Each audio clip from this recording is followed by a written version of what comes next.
Hari ini gue akan nge-review jujur dua aplikasi peer-to-peer lending yang gue pakai. Yang pertama itu adalah EasyCash, di mana gue udah pakai 1 tahun dari Desember 2021 ke Desember 2022, dan aplikasi satu lagi adalah Alami, yang dimana gue mulai coba di bulan Mei 2022 sampai sekarang Desember 2022, sekitar 6 bulanan.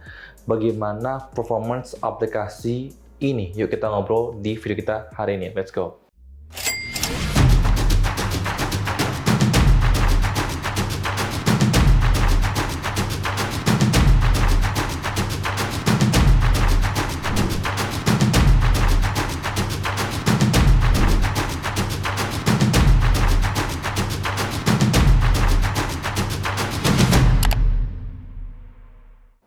Halo, salam kenal, nama gue Yusuf Arifin Yusef, bagi yang baru pertama kali main ke channel ini.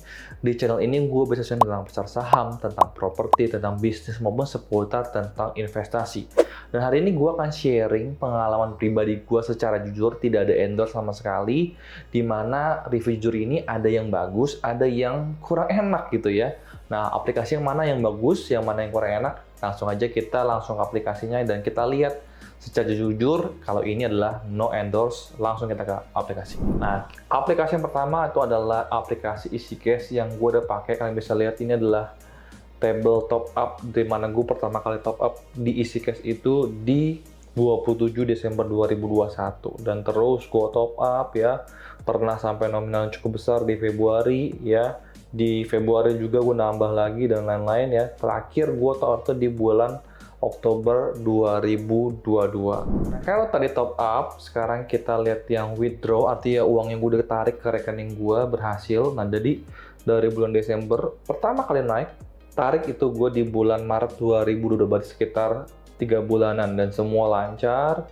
Dan gue sempat top up dengan dana yang besar juga, dan semua ini gue tidak pernah terkendala sedikit pun dalam withdraw uang gua. Jadi menurut gua so far ini cukup aman, dan gue pengen nunjukin kalau sekarang gue masih punya sedikit sekali ya, gue masih ada sekitar 7 jutaan, 7.400.000, dimana yang akan jatuh tempo itu pada hari ini. Kita bisa lihat ya, pada tanggal 14 Desember 2022. Nah, gue pengen sharing dulu kenapa pendanaan makin lama gue makin sedikit di EasyCash, apakah karena nggak aman atau gimana? Sebentar lagi. Nah, di 2022 gue hanya fokus ke 3 instrumen investasi. Yang pertama itu adalah saham. Porsi gue paling besar sekarang ada di pasar saham. Yang kedua adalah di properti, gue investasi di properti kos-kosan.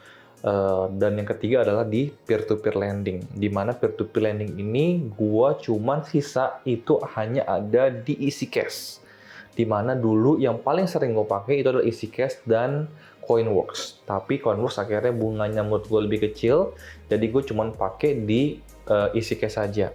Dan ternyata kalau kalian bisa lihat, duit gue juga tinggal dikit dari yang mungkin nilainya lumayan banyak sampai sekarang sisa 7 jutaan, itu karena gue ada kebutuhan pembayaran DP untuk pembelian properti.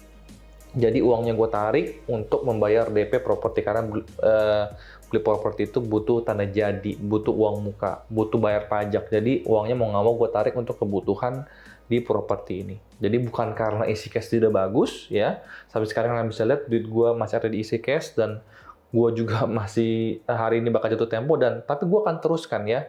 Gue akan teruskan di EasyCash ini karena menurut gue sampai so far selama 1 tahun ini gue cukup tenang, cukup aman, dan pengalaman gue pribadi tidak pernah satu kali pun atau telat 1 hari pun EasyCash itu membayar kita.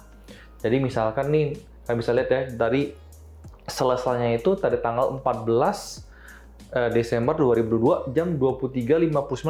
Jadi udah saat itu uang kita langsung masuk di aplikasi EasyCash. Tentu kita tinggal withdraw aja dari aplikasi EasyCash ke rekening kita. Cuman selama 1 tahun menurut gue itu ya aplikasi terbaik untuk peer-to-peer lending menurut gue adalah EasyCash. Dan kalau teman gue nanya, gue selalu bilang mendingan EasyCash.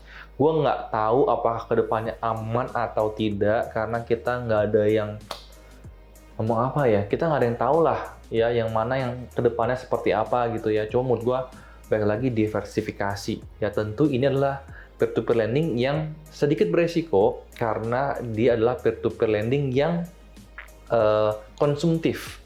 Artinya uang ini disalurkan untuk orang mungkin beli handphone, beli motor, ya, beli barang-barang yang konsumtif, bukan yang produktif. Terus, kenapa sih gua nggak investasi ke peer-to-peer lending yang produktif, yang orang ngomongnya aman gitu ya, kita taruh di perusahaan, mereka invoicing, dapat project, lalu ambil dana dari kita, pinjaman dari kita, lalu mereka buat project mereka. Bener, pinginnya sebegitu. Cuman kenyataannya, kita ngomong kenyataannya, ya kita mau ngomong Coinworks, ya selain Robo, kalau Robo kan kita terima jadi aja. Tapi kalau kita taruh ke peer-to-peer lendingnya, yang produktifnya itu, gue sering lihat di komen ya, walaupun gue pernah masukin sekali, waktu sempat telat, cuman memang udah baik ke gue. Nah, tapi yang lain juga komen pada telat gitu. Nah, salah satunya yang gue mau review hari ini adalah aplikasi peer-to-peer lending Alami. Yang dimana Alami ini juga peer-to-peer lending produktif. Dan gue udah bikin video di sebelah sini, di bulan Mei 2022 kita coba, nggak banyak, ternyata kita coba, tapi ternyata tidak sesuai ekspektasi, dan kita langsung aja ke aplikasinya. Kenapa? Untung gue cuma taruh 1 juta doang, ya. Kalau nggak, bingung duit gue nanti nggak kembali. Oke, sekarang kita udah di aplikasi peer-to-peer lending Alami. Ya, dan ini ya, walaupun kita bisa lihat TKB 90 ada 98,97%, tetapi ya kita lihat realitasnya aja. Jangan lihat daripada data yang ditulis seperti itu. Memang sudah bersertifikasi dan kita bisa lihat sudah diawasi oleh OJK. Cuman OJK kerjanya banyak, nggak mungkin awasi semua pendanaan kita, ya. Kita bisa lihat ini ringkasan pendanaan berjalan, ya. Kita bisa lihat, kita langsung klik aja, ya. Dimana ini adalah projectnya, gue nggak bahas, ya. Kita bisa lihat sendiri nanti, ya. Dan ini dana tersalurkan banyak sekali loh, 46 miliar, ya. Dan status pendanaan adalah menunggu pelunasan. Ya, kita baca di sini. Tanggal pendanaan tanggal 10 Mei 2022, ya. Dan tanggal 10 Mei juga dana langsung disalurkan. Nah, ini ya. Yang dimana harusnya ini pengembaliannya itu di bulan September, bulan 9. Tapi sekarang udah bulan 10, 11, 12, sudah terlambat 3 bulan. Tulisannya gini, pengembalian dana terlambat. Kenapa tidak perlu panik saat pengembalian dana terlambat? Klik di sini, ya udah. Tapi nanti kalian klik sendiri leh. Kita lihat aja ke bawahnya ya. Ada alasan keterlambatan, kendala internal pihak beneficiary. Gua nggak tahu lah apa artinya itulah. Pokoknya ada penagihan pertama, kunjungan ke kantor penerima pembiayaan, ya.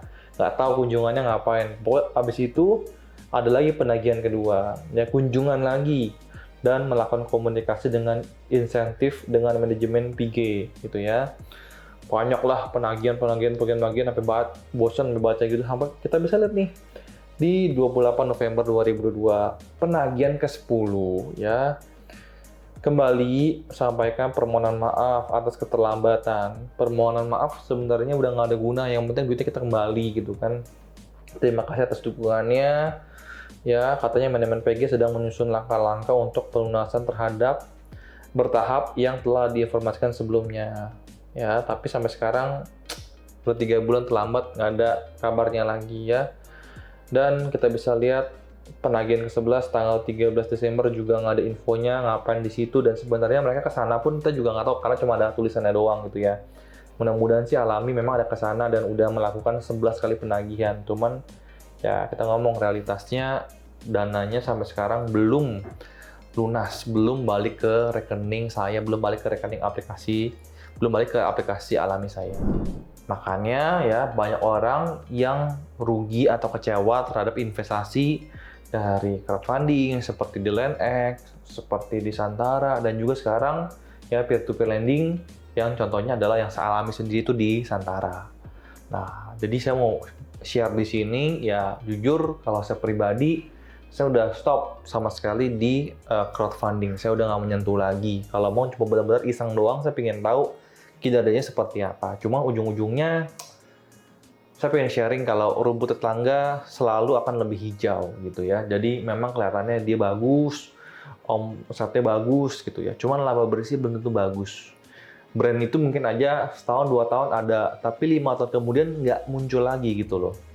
Jadi saya udah kapok lah di crowdfunding gitu ya. Dan berikutnya di peer-to-peer lending, baik lagi ya, saya pribadi menurut saya yang bagus itu cuman di EasyCash sama di CoinRobo. CoinWorks tapi yang CoinRobo. Itu yang kalian nggak akan telat ya, kalian on time dapatnya, nggak akan terlambat. Itu ya, 2 itu doang yang saya pernah menurut saya bagus gitu loh. Dan sampai sekarang saya masih yaitu di EasyCash sendiri. Nah, buat kalian yang pingin investasi di EasyCash, saya bakal taruh saya punya kode referral, kalian bisa lihat di sebelah sini, atau saya bakal taruh di link deskripsi juga. Kalau kalian pengen coba, ya itu lumayan ya. Dia punya return-nya daripada kalian taruh di reksadana pasar uang atau reksadana pendapat tetap, ini bisa 2 kali lipatnya. Tentu menurut saya beresiko dan tetap harus diversifikasi. So, itu adalah pengalaman jujur saya, review jujur saya terhadap 2 aplikasi peer-to-peer lending yang saya pakai. Mudah-mudahan video ini bisa bermanfaat buat kalian. Kalau kalian punya hal serupa, ya pengalaman pribadi yang positif atau negatif, kalian bisa tulis di kolom komentar, kita saling bahas, kita saling diskusi. Pesan saya, investasilah ke instrumen investasi yang kalian kuasai. Bisa jadi saham, bisa jadi properti, bisa jadi peer-to-peer lending juga boleh, bisa jadi reksadana pendapat tetap, kalau kalian merasa itu aman, ya nggak apa-apa. Kalau kalian mau taruh di obligasi negara juga boleh ya. Balik lagi itu adalah duit kalian. Investasilah ke instrumen investasi yang kalian kuasai. Baik lagi, high risk, high return. Kalau returnnya kecil, cenderung biasanya resikonya juga kecil. Ya, sekian video kita hari ini. Mudah-mudahan video ini bisa bermanfaat buat kamu. Sampai ketemu di video berikutnya. Salam cuan dan bye-bye.